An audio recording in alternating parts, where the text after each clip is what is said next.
예, 여러분 안녕하세요. 예, 오늘은 이제 지난번에 이어서 국가 평가의 방향 내지는 뭐 검사의 양호도 이런 주제를 좀 다뤄볼까 합니다.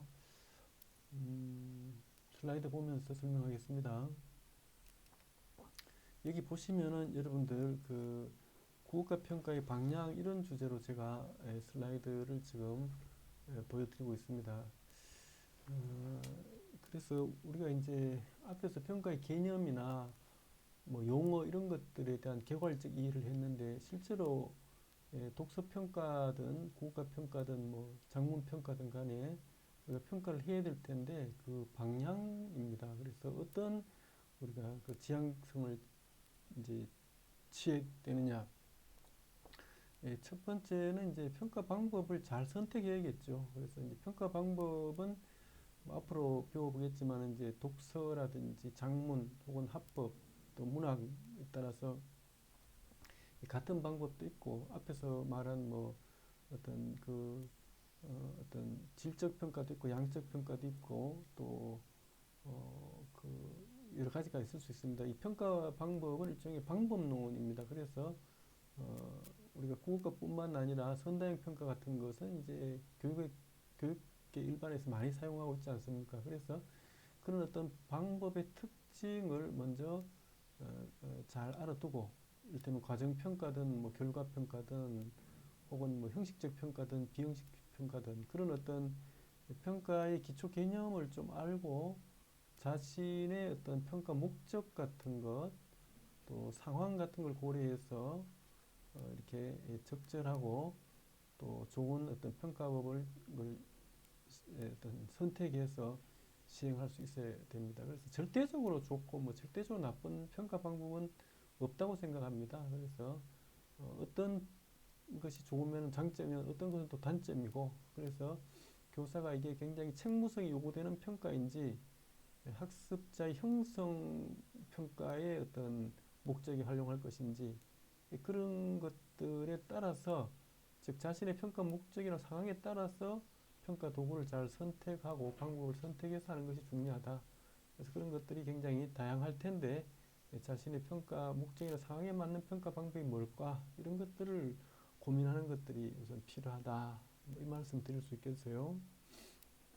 두 번째는 이제 아마 교사가 평가의 주체가 될 텐데 이게 이제 학생들의 국어 활동 능력을 평가해야 된다. 이 말을 또 할 수 있겠어요. 이게 이제 평가에서 가장 중요한 개념인 타당도와 연결됩니다. 그래서 평가를 하는데 도대체 뭘 평가하는지 그리고 그 평가 대상인 국어 활동 능력을 제대로 재고 있는지 이를테면 독서면 독서 그냥 독서 중에 독해인지 혹은 뭐 어떤 어휘력인지 그 어떤 평가 내용을 잘 판단하고 우리가 평가해야 된다. 타당도를 일단은 높여야 어, 다른 해석이나 뭐 어떤 것들도 가능해진다. 그래서 교사는 이제 자기가 평가할 때 어떤 도구를 사용할 때 내가 정말 국어활동 능력을 채고 있느냐 이 타동다위에 대한 끊임없는 관심 또 제고를 해야 된다. 또 하나 생각할 수 있는 것은 이제 학생들을 참여시켜야 된다는 겁니다. 학생들을 이제 피험자 내지는 뭐 피동적으로 자꾸 만들 필요는 없고 평가도 하나의 교육의 과정입니다. 크게 보면은 교육의 과정이기 때문에 수업 수업도 교육의 과정이고 뭐 이런 것처럼 평가도 교육의 어떤 에듀케이션 교육의 큰 과정이니까 우리가 수업에 참여하듯이 평가에도 참여하고 또 학생들이 주체로 나설 수 있겠죠. 주체. 그래서 학생이 자기 스스로를 평가한다든지 뭐 동료를 평가한다든지 이렇게 하면서 점점 더 어떤 초인지적 성찰적 능력이 또 향상될 수가 있습니다. 그래서 평가를 통해서 학생들을 능동적으로 변화시켜야 된다. 이렇게 말할 수 있겠죠. 우리가 자꾸 검사를 반복해서 학생들을 피곤하게 하고 무력화시키는 것이 아니라 어떤 교육은 뭐 수업이든 평가든 기본적으로 학생들을 능동적으로 만드는 거라고 볼 수 있습니다. 그렇게 하려면 학생들이 평가 과정에서 참여할 수 있도록 또 평가를 설계하는 것, 이런 것들도 필요하다고 봅니다. 그 다음에 또 생각할 수 있는 것은 이제 어떤 결과가 나올 겁니다. 그래서 평가가 지난번에 제가 자료를 수집하고 정보를 수집하고 그것을 통해서 의사결정을 한다고 했는데, 그럼 그 의사결정에서 나온 뭐 이를테면은 어떤 사회적 책무성이라든지 혹은 뭐 교육적 결과라든지 그런 결과를 이제 리포트, 보고를 해줄 수 있어야 돼요. 보고는 이제 누굽니까? 학부모 할 수도 있고 학생이 될 수도 있겠죠. 그래서 그 학생들과 학부모, 이런 어떤 혹은 뭐 학교의 어떤 뭐 관리자, 교감, 교장, 이런 사람들과 그 의사소통 결과를 가지고 이게 상황이 어떤지, 필요하면 뭐 우리가 평가 결과표 이런 것들을 가지고 이제 학부모 의사소통을 원활하게 할 수 있어야 된다. 리포팅을 잘해야 된다. 이렇게 볼 수 있겠습니다.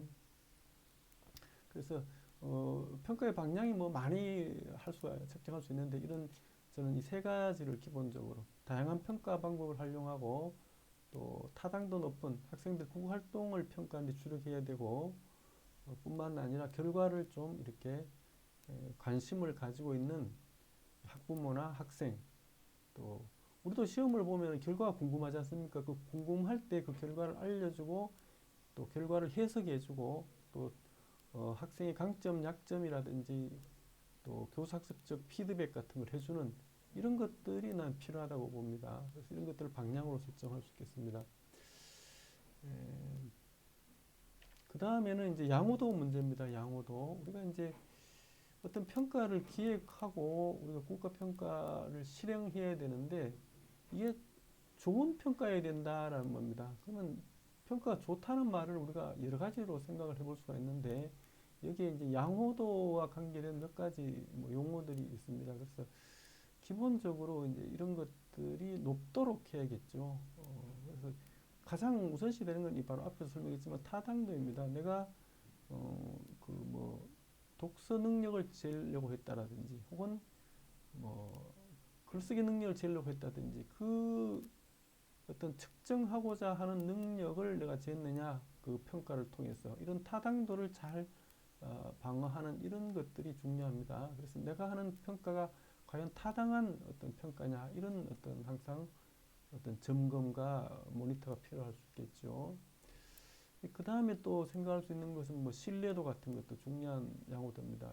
타당도가 높다면 또 신뢰성 있는 검사를 자꾸 하면 좋겠죠. 그래서 교사가 첫 번째 학생이 했을 때 어떤 작문 평가하고 두 번째 학생의 작문 평가가 실제로는 비슷한 검사인데 전혀 다르게 일관성 없게 평가하면 곤란하겠죠. 그런 어떤 신뢰도, 이런 용어들을 뭐 교육학 측정에서 정교하게 많이 설명을 합니다. 그래서 더 필요한 어떤 것들은 그것을 통해서 알아보도록 하고, 오늘은 이제 전반적인 양호도는 측면에서만 설명하겠습니다. 그 다음에 뭐 어떤 난이도 같은 개념도 있겠죠. 지나치게 어려운 검사 문항을 가지고 하거나 또 지나치게 어떤 그 평가의 도구들이 학생들 수준에 비해 쉽다든지 이런 것들도 좋지 않다고 볼 수 있습니다. 그래서 일정 정도의 난이도. 그래서 대학 수학 능력 시험 같은 경우도 자주 도마에 오르지 않습니까? 어떤 애는 불수능이 됐다가 어떤 애는 물수능이 됐다가 하면 학부모들이 혼란을 일으킨단 말이죠. 그래서 그런 국가 그 기관에서 아주 중요한 고부담 시험이라고 하는데, 난이도를 이제 2년과 유사하게 뭐 유지하려고 여러 가지 기술을 발휘하는 것들도 볼 수 있습니다. 그 다음에 좀 객관적이어야 된다. 그래서 좀 신뢰도와 연결되기도 하는데, 신뢰도 일부분이 객관도입니다. 그래서 좀 누가 검사나 채점을 하더라도 유사한 어떤 그런 어떤 해석이나 평가 혹은 채점을 할 수 있도록 도구를 하는 것들이 좋겠죠. 그것을 지향해야 된다는 것입니다. 그래서 객관도도 높고 신뢰도 높고 타당도 높고 이런 모든 것을 골고루 갖춘 검사나 평가 방법은 사실은 없습니다. 어떤 것은 타당도가 높은 반면에 어떤 것은 뭐 신뢰도가 낮고, 또 신뢰도가 높으면은 또 타당도가 낮다라든지 뭐 이런 여러 가지 장단점이 있습니다. 그래서 그걸 앞에서 이야기했지만, 교사가 적절하게 우리가 자신의 평가 목적이나 상황에 맞는 것을 고른다는 개념으로 제가 이야기했습니다. 그 외에 이제 변별도 같은 것, 예를 들어 우리가 뭐 어떤 학생들의 수준 차이라든지 혹은 강점, 약점을 잘 이렇게 이 평가를 통해서 발견해내는 게 좋겠죠. 그래서 그 결과를 가지고 우리가 이제 약한 부분을 보조해 준다라든지 이렇게 해야겠죠. 그 다음에 이제 실용성 같은 것도 굉장히 의미가 있습니다. 이거는 이제 경제성이라고도 볼 수 있는데, 어떤 것들이 좋은데 너무 많은 시간을 필요로 한다든지, 뭐, 또 너무 고액이라든지, 또 이런 것들은 또 사용하기 힘듭니다. 그래서 우리가 이 여러 가지 이제 여기 소개한 뭐 용어나 개념들이 있습니다만은 이런 것들을 좀 종합적으로 고려해서 이런 것들이 다 좋으면 이제 아주 좋은 검사 도구지만은 구조적으로 동시에 다 좋아질 수는 없습니다. 그래서 교사가 이제 그렇게 자신의 평가 목적과 상황에 따라서 필요하면은 이제 조금 이제 그 신뢰도 같은 것들을 포기하더라도 타당도 같은 높은 어떤 과정 평가는 대부분 타당도가 높은 평가죠. 이렇게 해서 그 목적이 형성 능력이 있다면은 이제 어떤 과정 중심의 평가에서 수행 평가 같은 거 써본다라든지 학기 말에 총합 평가에서는 좀 이렇게 선다형 검사 중심의 좀 신뢰도가 높은 객관도가 높은 어떤 검사 도구를 써본다든지 이렇게 좀 설계하는 것들이 필요하리라고 봅니다. 여러분 오늘 두 번째 세션에서는 이제 국가 평가를 설계하면서 그 평가의 어떤 방향 내지는 그 양호도라는 관점에서 좀 정리해봤습니다. 그래서 교사는 이제 자신의 평가 상황과 목적에 따라서 필요한 방법을 또 선택할 수 있어야 되고 또 국어 능력, 독서 능력, 뭐 작문 능력 그 어떤 평가 내용의 어떤 구인이라고 합니다. 그 뭘 평가하는지에 대해서 관심이 있어야 되고 그렇게 얻은 정보들을 이제 정보를 필요로 하는 학생들이나 뭐 학부모들과 또 소통할 수 있어야겠죠. 그리고 검사나 어떤 평가 도구가 가지고 있는 전반적인 그 양호도의 측면을 좀 이렇게 이해하고 있어야 된다. 이 말씀으로 정리할 수 있겠습니다. 경청해 주셔서 감사합니다.